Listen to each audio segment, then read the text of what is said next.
today we will be talking about how to design your infrastructure slash servers and carry on your deployment for your SaaS. Now, what I like to do in my case is that I separate both of the environment as dev and prod. So dev is the environment in which we are developing the application, which we are writing all the code, and prod is the environment which we are going to roll out to the market for the general customers and the public. So in my case, what I normally do is that I actually separate my dev environment and the production environment as two different entities. So in the dev environment, all the development, coding, programming, testing, all these things happen, while in the production is for the rollout when it goes to the customers, general public, and people are using and they are actually paying for my SaaS. One thing to be mentioned, please do not mix these dev environment and production environment with each other. It may also cause certain problems for your customers. So let's start with the dev environment first. So let me show you what I actually do with my dev environment. So this is how I actually separate my dev with the prod. Like, as you know, if you actually want to host your application and you want to test your application, you need a server. And you cannot, like, there's a chance that you can go and purchase a server, but why to do it? We have certain services which are available in the market, which are free of cost, will not charge you a single penny to use it, and it will also add an SSL, it will also add a domain, and will connect to your particular SaaS application. So let's suppose my SaaS application is built on MERN stack. MERN stands for MongoDB, Express, React, and Node.js.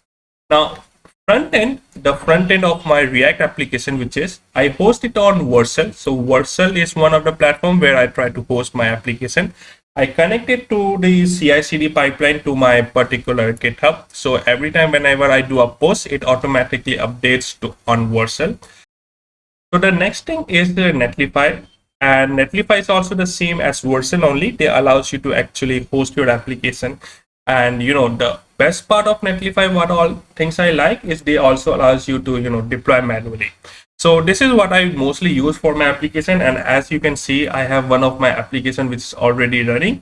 It is also connected with a domain. So this is a domain that I purchased from Hostinger or GoDaddy, and right now I'm not paying a single penny. It's all free, and my application is also totally running on this particular domain. So if you check it out, there is no problem. Like, this is my sign-in page, this is my sign-up page. I do have my plan page up here. So all the things are already there. So there's like no delay, nothing, like if there's no SSL, or all the things are provided from their side. So you can take a test of it, and more than that, Vercel as well as Netlify, they also provide serverless concept. So you can also run your serverless functions, and you want to run cron job, you can also utilize these features from Netlify as well as from Vercel. So this is one of the thing. And moving on, talking about the backend. So for myself, where I actually host my Node.js or PHP backend which I write is on Heroku. Now Heroku is one of the platform provided by Salesforce. It is also a cloud platform, and I actually host my backend APIs, backend code onto the Heroku. So if you have a MERN stack like MongoDB, Express.js, and Node.js, or you have developed an application PHP, Golang, or Node.js, you could actually use Heroku for hosting. There's one limitation of Heroku is that it is limited up to 5 apps. Like, you can host up to 5 apps on Heroku, and it would be a shared server. But after 5 apps, you need to go and you need to purchase the plan that they provide, and you can actually purchase it, and then it would be for the production of yourself. One thing to be mentioned also, for the Netlify as well as for the Vercel, it is the shared server. You are not going to get a dedicated servers. Now, shared servers and dedicated servers are something like, in the shared servers, most of the people are using the same storage or the same hardware infrastructure of that server. While a dedicated server is something like, let's suppose 10 GB or certain cores or RAM is been allocated for your work only. If those things are ideal, or if those things are not coming in use, it will not be allocated or not be given to someone else. But in shared servers, if you are not using those spaces or those servers for time, it would be automatically being allocated to someone else. And when you come back again, then server needs some time to actually start and go back to its original space where it left out, and then it will resume its work. Now, one other service that I mostly use for my application is like Firebase. Firebase is something that I oftenly use in most of my project for development and production, both of them. I make two separate projects in the Firebase console. If you go up here, you will have a Firebase console. So I will make two, separate projects, one for production and one for, development. So what is Firebase actually? So Firebase is something which is provided by Google actually. Think of Firebase, it is a smaller version of Google Cloud Platform where a limited and the most necessary features are available to you to develop your SaaS. Features like authentications, features like cloud storage, post notification, database, hosting, these are the features which Firebase provide. Firebase is also able to integrate with other Google services like Google Ads, Google Analytics, Google AdMom. So a lot of services is also available from it. And not only web, you can also use the Firebase to develop your mobile apps, whether it's Android, whether it's iOS, you can also use to make it. Now, talking about the price and how much it will cost, Firebase is actually free of cost up to a certain extent. It do provide you certain free limitation, but if you cross those free limitation, you need to actually pay for the service, for the pay as you go method for the utilization of what you are actually using from them. And also, if you want to migrate to Google Cloud Platform, it's very easy from Firebase to actually shift to the Google Cloud Platform. So that is also possible, and you can actually see. Now let me show you one of my project that I actually developed using Firebase. So this is the console, and you can see a couple of my projects up here. If you go inside, and you can see all the services up here on the left hand side. If I zoom in this a little bit, you can see authentication, real-time, cloud messaging, all these things. It has been categorized into four aspects: the build, release, analytics, and engagement. It do also have like machine learning, and it do also have like a serverless concept, like the serverless functions also. So all these things are there, and trust me, it's very easy to use Firebase. It's not like you are going to code it from scratch. Let's suppose in terms of machine learning and AI, if you want to use, they have given so many libraries and tutorial onto the internet that you can make the use of. So this is how actually the Firebase is. And if you also want to see how to integrate with your app Firebase, how to integrate with your React or Next.js app, the coming videos will be also demonstrating how to add Firebase in your project. So please check it out once. Moving on, we have the same kind of tool like Firebase, which is provided by AWS. It is called as AWS Amplify. Now, the same thing, AWS Amplify is the smaller version, you could say, for AWS. And the reason why I don't like to use AWS Amplify is sometimes it gets too complicated, and sometimes my bill, if you don't set up a budget, if you don't set up a nice budget clock for your AWS, you may exceed a certain limit, and then you have to pay for the account. So make sure if you want to go with AWS Amplify, you can go and create an account. It is also free up to certain extent again, and all the features same as the Firebase, like database, the authentication, then hosting, then serverless concept. All those things are provided, but from the Amazon perspective, not from Google perspective. Okay, so this is for like developing your SaaS application. For the dev environment, all these that I showed you right now is basically for development and for using your application. Once you are actually into the production, make sure you go and create a separate project. Make sure all the test cases, all the testing data are removed, and you goes to the production.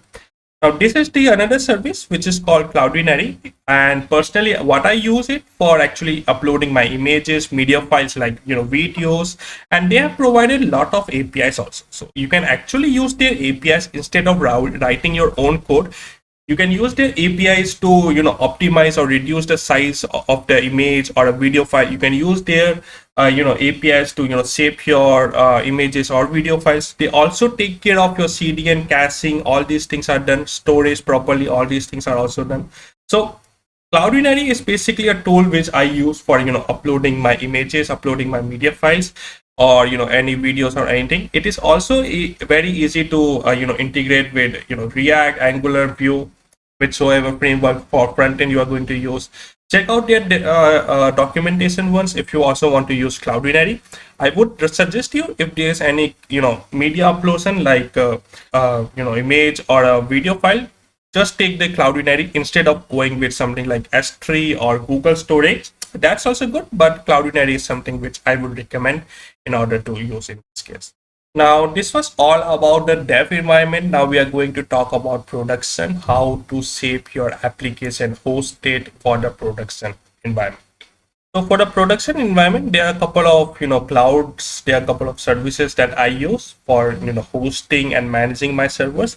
One of the most widely used platform is DigitalOcean, and I will recommend you do not go with AWS, do not go with Azure or Google Cloud Platform in the starting. If you are actually starting your SaaS, you really don't know how your SaaS is going to work, if it is really going to have attention, or if it's going to have some test cases or have some revamping on it. So DigitalOcean provides the plan like $11, $10 a server. You can rent it for a month, and you can use these servers from DigitalOcean. The same thing is also provided by Linode. Linode is another cloud service which provide the same concept based upon your pricing and based upon what price you may prefer or the service. But I would recommend to go with DigitalOcean. That's what I basically like most of the time using.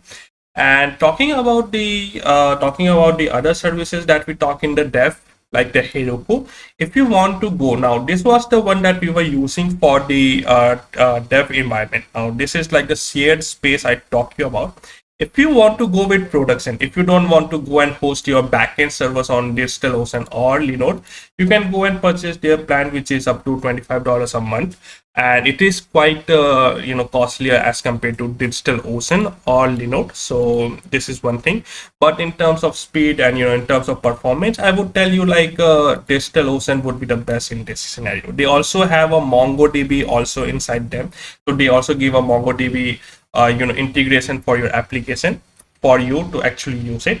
So this is DigitalOcean. You can the links would be in the description. Okay, now talking about the front end, you have hosted your backend, let's suppose on Linode or DigitalOcean or Heroku, and let's talk about the front end server. So you can also host your front end on DigitalOcean, Linode. That's no problem.